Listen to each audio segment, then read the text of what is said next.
अस्सलाम जी, I hope you are doing good. This is advocate Usman Abid and you are watching the law session.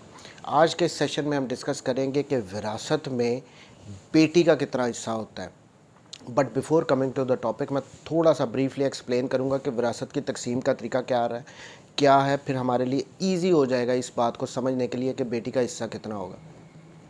देखिए, विरासत जो है, मरने वाला, उसकी डेथ के बाद सबसे पहले तो उसके कफ़न दफन का ख़र्चा निकाला जाता है। फिर उसके बाद जो उस पर डेट्स वगैरह हों वो क्लियर किए जाते हैं उसके तरके में से। उसके बाद फिर अगर उसने कोई वसीयत की है तो उसको पूरा किया जाता है। उसके बाद जो बचता है वो सारा तरका डिवाइड होता है लीगल एयर्स में। अब लीगल एयर्स को फर्दर 3 काइंड्स में डिवाइड किया गया है। सबसे पहले आते हैं शेयरर। अब इसमें 12 किस्म के लोग होते हैं जिनके शेयर्स फिक्स किए गए हैं कि इनको सर्टन कंडीशंस के अंदर इतना हिस्सा मिलेगा। जैसे बाप का 1/6 है, ये फिक्स किए गए शेयर हैं।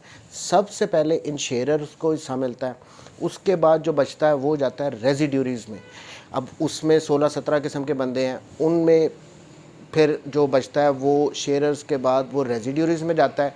और अगर शेयरर्स और रेजिड्यूरीज़ ना हो या इनके हिस्से देने के बाद भी कुछ बच जाए तो फिर वो जाता है डिस्टेंट कैंडिडेट के पास। ये थर्ड टाइप है लीगल एयर्स की। सो ये बेटी जो है, डॉटर, ये शेयरर की जो लिस्ट बताई गई है उसमें फॉल करती है।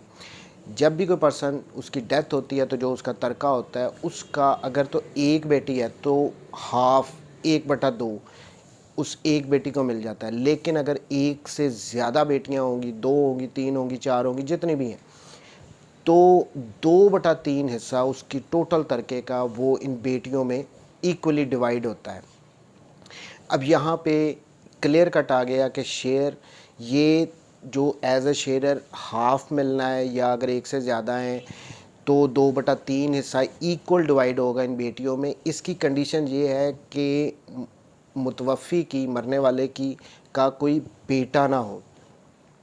अगर तो बेटा होगा तो ये बहनों को आधा हिस्सा मिलेगा बेटों के मुताबिक। बेटों को डबल हिस्सा और बेटियों को हाफ शेयर मिलता है। उनको बेटियों को ये, अगर एक बेटी है तो उसको हाफ, और अगर एक से ज़्यादा है तो 2/3, जो मैं पहले कह रहा हूँ, ये नहीं मिलेगा।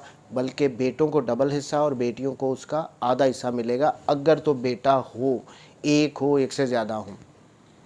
अब दूसरी सिचुएशन में यहाँ पे आते हैं कि अगर तो मरने वाले का बाप ज़िंदा हो और उसके कोई बेटा ना हो, नरीना औलाद ना हो। इस सिचुएशन में क्या होगा? देखें, जो अगर तो बेटा नहीं है उसका, या बेटे नहीं है, नरीना औलाद नहीं है, और उसकी बेटी ज़िंदा है, बेटी है और उसके बाप ज़िंदा है, तो इस सिचुएशन में जो बेटियों को अगर एक है तो उसको हाफ मिलेगा, अगर एक से ज़्यादा है तो 2/3 इक्वली डिवाइड।